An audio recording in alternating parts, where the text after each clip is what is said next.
오늘은 사순절 6번째 주일입니다. 사순절이라고 하는 것은 부활절 전 주일을 뺀 40일 기간을 사순절이라고 하며, 이 사순절 기간에는 주님의 생애와 말씀, 그리고 기도와 회개, 근신, 경건, 금식, 절제, 이런 삶을 사는 기간이 사순절입니다.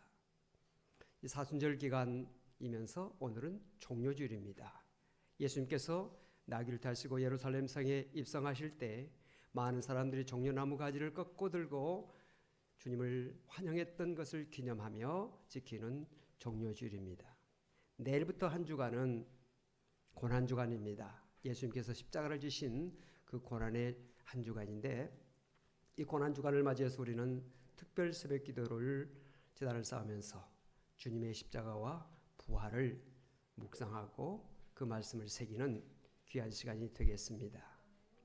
부활주일 때는 우리가 정말 죽음의 권세를 이기시고 부활의 첫 열매가 되셔서 우리에게 산 소망을 주신 부활하신 주님을 진심으로 찬양하며 영광 드리는 귀한 절기가 됩니다. 가족들 다 동원하셔서 하나님 앞에 나와 예배하면서 영광을 돌리는 여러분들 될 수 있기를 바랍니다. 오늘 우리는 예수님의 산상수훈 가운데 특별히 팔복 말씀, 그 가운데서도 5번째 말씀인 긍휼히 여기는 자는 복이 있나니 저희가 긍휼히 여김을 받을 것이라는 귀한 말씀을 함께 살펴보고자 합니다. 요즘 세상을 보면 무자비한 사건들이 너무나 많이 일어나고 있습니다. 묻지마 폭행, 묻지마 살인 등이 일어났습니다. 이런 세상을 살아가고 있는 오늘 우리들에게 긍휼히 여기라 하는 말씀을 주고 계십니다. 이 긍휼이라고 하는 말은 헬라어로 엘리오스라고 하는 말을 쓰고 있는데, 그 말의 뜻은 긍휼, 자비, 불쌍히 여김이라고 하는 말로 번역이 되고 있습니다. 우리의 성경, 여러 성경 그 버전들을 보면 긍휼로 또는 자비로, 불쌍히 여김으로 번역되고 있는 것을 봅니다. 이 긍휼이라고 하는 단어는 한자로 불쌍히 여길 긍, 그리고 동경할 휼, 이렇게 되어 있습니다. 특별히 이 휼이라고 하는 한자는 마음 심자와 그리고 피혈자가 합해서 이루어진 글자입니다. 마음이 피로 물들일 만큼 근심한다는 뜻이죠. 자비라고 하는 단어는 한자로 사랑자 그리고 슬플 피로 표기합니다. 이 자비라고 하는 이 단어는 심자가 2번이나 씌워져 있습니다. 그만큼 우리의 마음을 기울여서 깊은 마음을 가지고 동정하고 불쌍히 여기라 하는 그런 뜻이 되겠습니다. 이 긍휼, 즉 불쌍히 여기는 이 사랑은 하나님의 고유한 성품입니다. 시편 103편 13절 보니까 아버지가 자식을 긍휼히 여김같이 여호와께서는 자기를 경외하는 자를 긍휼히 여기신다고 말씀했습니다. 부모된 여러분들 심정에서 자식을 사랑하는 마음, 특별히 자식을 불쌍히 여기는 마음을 여러분들이 다 가지고 계실 것입니다. 그런데 우리 하나님은 그보다 더 큰 사랑을 가지고 계신다고 이사야 49장 15절에 말씀하고 있습니다.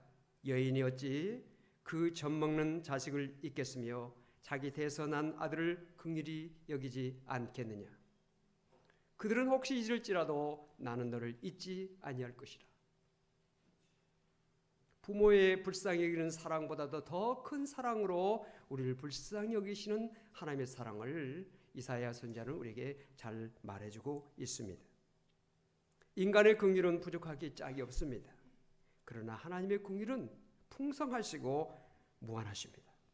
그래서 에베소서 2장 4절에 보니까 긍휼이 풍성하신 하나님이 우리를 사랑하신 그 큰 사랑을 인하여 라는 말씀을 하고 있습니다. 하나님은 긍휼이 풍성하시다는 것이죠. 하나님의 그 긍휼이 풍성하심은 구체적으로 예수 그리스도를 통해서 잘 나타나고 있습니다. 예수님은 원래 하나님과 함께 삼일체 성부, 성자, 성령 한 하나님 삼일체 중에 한 분이시지만은 우리를 불쌍히 여기사, 즉 긍휼히 여기사 우리를 죄와 사망에서 구원하시려고 인간의 몸으로 이 땅에 오셔서 인간이 당하는 모든 고난과 모든 시험을 당하시고 십자가에 못 박혀 피 흘려 죽으셨습니다. 복음서를 읽어보면 예수님이 불쌍히 여기셨다는 말씀이 자주 나옵니다. 예수님은 가난한 자를 불쌍히 여기사 그들에게 복음을 전하셨습니다. 예수님은 병들어 고통하는 자를 불쌍히 여기사 그들의 병을 고쳐주셨습니다. 귀신 들려 고통당한 자를 불쌍히 여기사 귀신을 쫓아내주셨습니다. 많은 무리를 보시고 그들이 목자 없는 양같이 유리함을 보고 불쌍히 여기사 그들에게 천국 복음을 전해주셨습니다. 예수님은 우리를 위해서 친히 인간으로서 당할 수 있는 모든 고난과 슬픔과 시험과 죽음까지 경험하셨습니다. 예수님께서 당하시는 고난은 바로 우리를 위한 고난이었다는 사실을 성경은 분명하게 말씀하고 있습니다.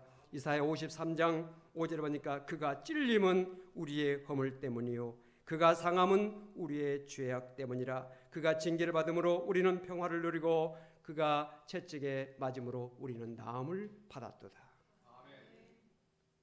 예수님은 가시관을 쓰시고 이마를 깊이 찌르셨습니다. 예수님의 가시관은 보통 우리가 말하고 있는 탱자나무랄지 그런 가시 정도가 아닙니다. 대단한 가시입니다.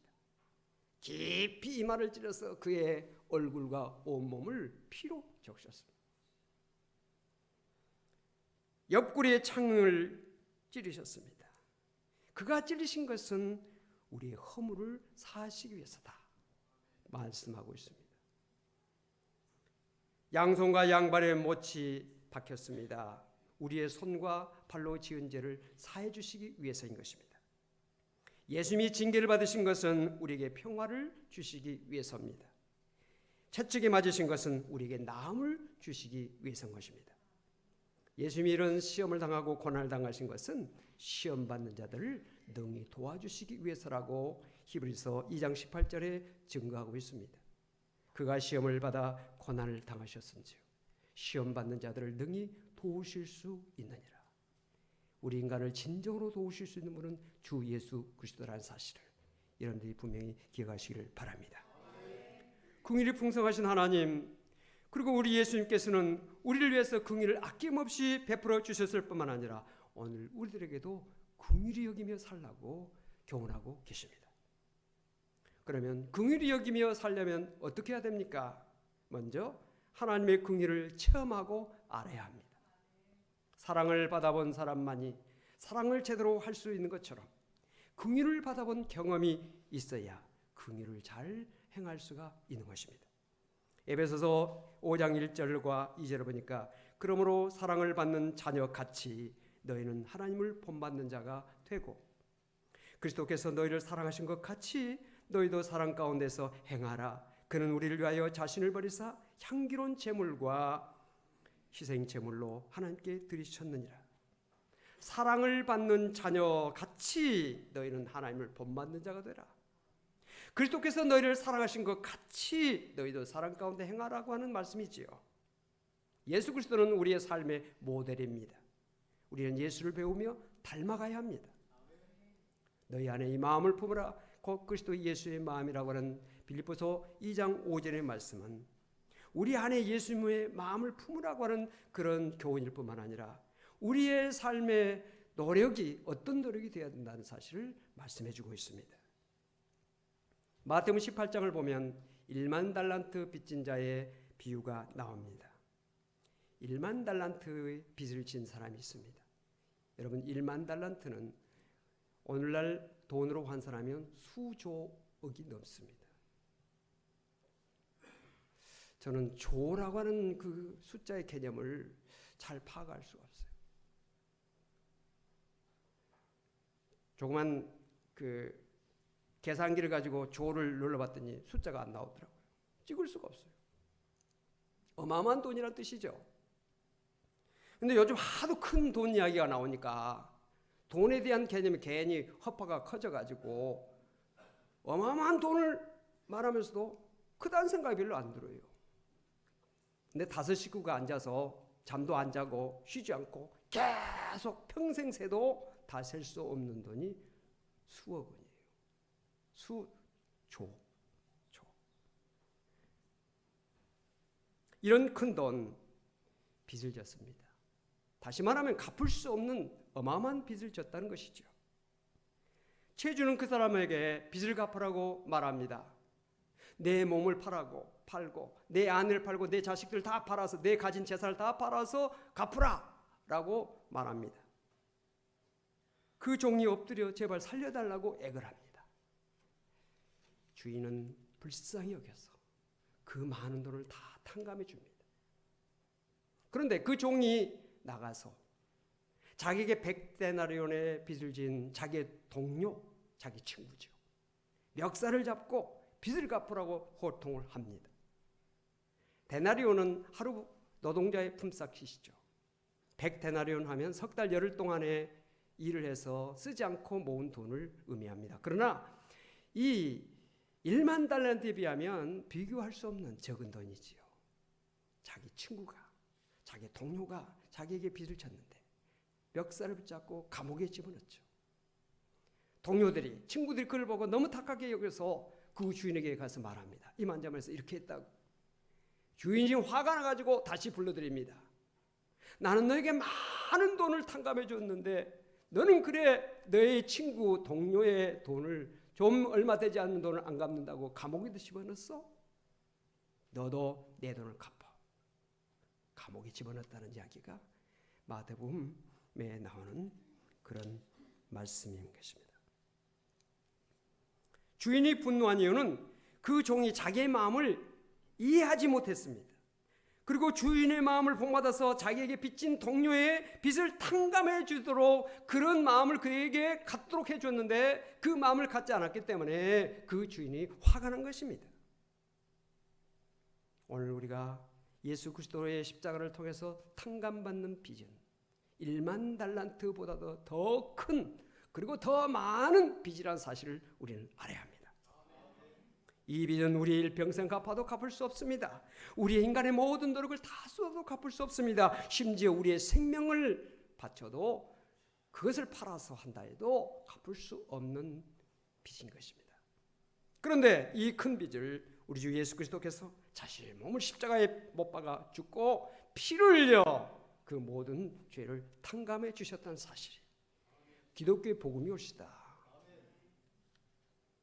우리의 과거에 지은 죄, 현재에 지은 죄, 미래에 지을 죄까지 우리가 알고 지은 죄, 모르고 지은 죄까지 남김없이 우리 주님께서 십자가에 피 흘려 주심으로 다 탕감해 주셨다는 사실을 우리는 알아야 합니다. 영원한 지옥에 떨어져 영원한 멸망을 받을 수밖에 없는 우리를 그 지옥에서 건져내서 구원해서 아름답고 복된 천국에서 영생을 살 수 있는 복을 우리에게 주셨는데 이 큰 사랑이 어디 있습니까? 이 큰 은혜가 어디 있습니까? 이 큰 복이 어디 있습니까? 이 큰 사랑과 은혜와 복을 받은 우리가 마땅히 형제의 작은 죄, 작은 허물을 용서하지 못하고 미워하고 비방하고 있다면 얼마나 주님의 사랑과 은혜와 주님께서 주시는 십자가의 그 크신 사랑을 우리가 외면하는 것이고 무시하는 것이고 그것에 대해서 우리가 그 은혜를 갚지 못하는 부족한 우리의 모습이 될 수밖에 없다는 사실을 우리는 분명히 알아야 할 것입니다. 우리는 하나님의 사랑과 은혜를 더 깊이 알게 해달라고 깨닫게 해달라고 기도해야 됩니다. 성령의 도움을 구해야 합니다. 예수도 알기 원하네 크고도 넓은 은혜와 대속해 주신 사랑을 간절히 알기 원하네 내 평생의 소원 내 평생의 소원 대속해 주신 사랑을 간절히 알기 원하네 성령이 스승 되셔서 진리를 가르치시고 거룩한 뜻을 깨달아 예수를 알게 하소서 내 평생의 소원 내 평생의 소원 대속해 주신 사랑을 간절히 알기 원하네. 할렐루야. 예수를 더 알기 원한다는 것은 뭘 의미합니까? 예수님의 사랑을 알기를 원한다는 뜻이죠. 예수님께서 베푸신 그 크신 은혜를 알기를 원한다는 것이죠. 우리를 대속해 주신, 우리의 죄를 탕감해 주신 그 사랑을 깨달으라는 말이죠. 우리의 모든 죄의 빚을 다 갚아주신 주님의 사랑을 마음속에 새기라는 뜻 아닙니까? 주님은 우리에게 긍휼히 여기며 살라고 말씀하고 계십니다. 긍휼히 여기며 살려면 어떻게 해야 됩니까? 하나님 우리를 용서하신 것처럼 우리도 용서해야 합니다. 우리는 주님의 큰 용서를 받았습니다. 1만 달란트보다도 더 많은 빚을 탕감받았습니다. 그것을 안다면 우리가 남을 용서하는 것은 지극히 당연한 일인 것입니다. 마땅한 것입니다. 그럼에도 불구하고 아직도 우리 마음에 남을 용서하는 마음이 없다면, 아직도 우리 마음속에 미워하는 사람이 있다면 하나님 말씀 앞에서 겸손하게 회개하고 용서하는 사람이 되어야 될 줄로 믿습니다. 긍휼히 여기는 사람을 살리면 어떻게 해야 합니까? 고통 중에 있는 사람들을 구제와 위로로 도와줘야 됩니다. 마가복음 14장을 보면 예수님께서 한센시병에 걸린 사람을 고쳐주신 사건이 나옵니다. 당시 유대인들은 한센시병에 걸린 사람은 근처에도 가지 않았습니다. 그들이 눈에 띄면 돌을 던지면서 소리를 질렀습니다. 그들은 가족과 분리되어서 집단 생활을 했습니다. 사람들이 먹을 것을 멀리서 가져다 주면 그걸 가져다가 먹습니다. 구걸을 다닐 수도 없습니다. 가난한 시절에 얼마나 먹을 것을 그들에게 가져다 주겠습니까? 그들은 집단으로 그렇게 어렵게 살다가 대부분 죽습니다.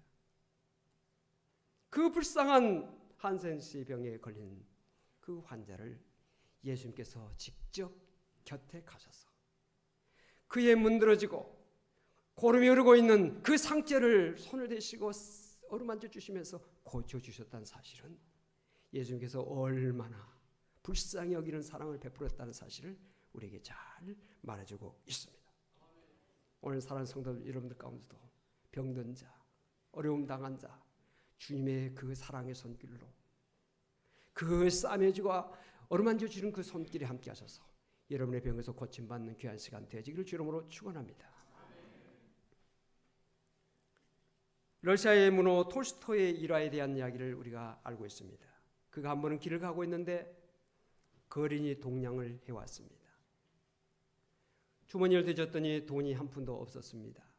그래서 그 거린에게 손을 잡아주면서 죄송하다고 미안하다고 말합니다. 도와주려고 했더니 돈이 마침 없으니 미안하다고.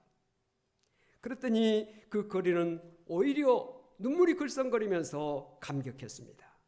그동안 자기에게 돈 몇 푼 던져주는 사람은 많았지만 진심으로 자기를 붙들고 위로해 주는 사람은 없었나라고 그는 말했습니다. 여러분, 고통 중에 있는 사람을 마음에서 피가 물들일 만큼 동정하고 돕는 것이 긍휼이라는 사실을 아시기 바랍니다. 긍휼히 여기는 삶을 살려면 어떻게 해야 됩니까? 구원받지 못한 영혼을 불쌍히 여기며 복음을 전해야 합니다. 어거스틴은 이런 말을 했습니다. 영혼이 떠난 육체를 위해 운다면 하나님이 떠난 영혼을 위해 당연히 울어야 하는 것이 아니냐. 시신을 붙들고 부둥켜 안고 운다면 죽어가는 영혼을 위해서 우는 것은 당연한 일이라는 것이죠. 불쌍한 사람에게 빵과 돈을 주는 것도 귀하지만 십자가의 구원의 복음을 전해주는 것은 더더욱 귀한 것입니다. 최고의 구제는 영혼을 구원하는 일이라는 사실을 아시기 바랍니다. 긍휼히 여기는 자에게 축복이 약속되었습니다. 어떤 축복일까요? 첫째는 긍휼히 여김을 받는 축복이 있다는 것입니다. 우리가 긍휼히 여기면 주님은 우리를 긍휼히 여겨주신다는 것이죠. 그러면 주님의 긍휼하심을 체험하고 느끼고 아는 사람은 더 긍휼을 베풀게 되죠. 그러면 주님은 더 큰 긍휼로 우리에게 축복으로 채워주시고 그 더 큰 긍휼을 체험한 사람들이 더 큰 긍휼을 베풀며 살게 되면 하나님은 더 큰 긍휼을 베풀어 주신다는 사실인 것입니다. 긍휼을 베풀면 평강이 임하게 됩니다. 디모데전서 1장 2절에 하나님 아버지와 그리스도 예수 우리 주께로부터 은혜와 긍휼과 평강이 내게 있을지어다. 긍휼을 베풀면, 사랑을 베풀면, 용서하면, 베풀면 자기 마음에 평강이 임한다는 거예요. 가정에 평강이 임한다는 겁니다. 직장과 사업장에 평강이 임한다는 것입니다. 인간관계 속에서 평안함이 있다는 것입니다. 미워해 보세요. 증오해 보세요. 비방해 보세요. 여러분들 마음은 황폐해집니다. 여러분의 마음은 고통스러워집니다. 마음속에 여러 가지 고통이 다가오게 되는 것입니다. 몸이 평안하고 마음이 평안하고 가정과 직장과 사업장, 인간관계가 평안해지는 축복이 긍휼히 여기는 자에게 온다는 사실을 기억하시길 바랍니다. 또한 은혜의 보좌 앞에 담대하게 나갈 수가 있습니다. 히브리서 4장 16절에 그러므로 우리는 긍휼하심을 받고 때를 따라 돕는 은혜를 얻기 위하여 은혜의 보좌 앞에 담대히 나갈 것이니라고 말씀했습니다. 저를 세상에서 가장 좋아하는 사람이 있다면 제 두 손자가 아닌가 그런 생각해요. 왜냐하면 저를 보면요 멀리서부터 할아버지 하고 막 달려와서 딱 안깁니다. 저는 그게 너무 좋아요. 그래서 그들을 만나고자 해요. 도대체 세상 속에서 이렇게 나에게 큰 소리로 부르면서 나에게 와서 안길 사람이 도대체 얼마나 있겠느냐. 그들에게 장난감도 사주고 맛있는 것도 사주고 싶은 마음이 막 솟아오르죠. 여러분, 우리 죄인들은 하나님 앞에 담대히 나갈 수가 없습니다. 하나님은 거룩하시고 우리는 죄인이기 때문에. 그러나 우리가 긍휼하심을 받게 되면, 하나님의 불쌍히 여기는 사랑을 받게 되면 우리는 하나님 앞에 달려가서 하나님의 은혜의 품에 안길 수가 있고 하나님 앞에 우리의 마음을 털어놓고 하나님의 사랑과 은혜를 받을 수가 있는 축복이 긍휼히 여기는 자에게 있다는 사실을 믿으시기를 바랍니다. 여러분, 우리가 성경을 읽어보면 하나님과 함께 영원히 살겠다, 하나님 나라에서 영원히 살겠다는 그 소망을 말하고 있는 그런 내용들이 얼마나 많습니까? 찬송이도 얼마나 많습니까? 하나님 품에 가서 하나님의 큰 사랑과 은혜를, 그의 사랑의 손길을 우리가 받으면서 우리의 눈에서 눈물을 씻어주시고 우리의 마음의 모든 고통과 어려움을 다 천장케 해주시는 그 하나님의 사랑과 은혜를 받기 위해서 우리가 신앙생활을 하고 있는 것인데, 그 은혜를 받으려면 긍휼히 여기는 삶을 살라는 거예요.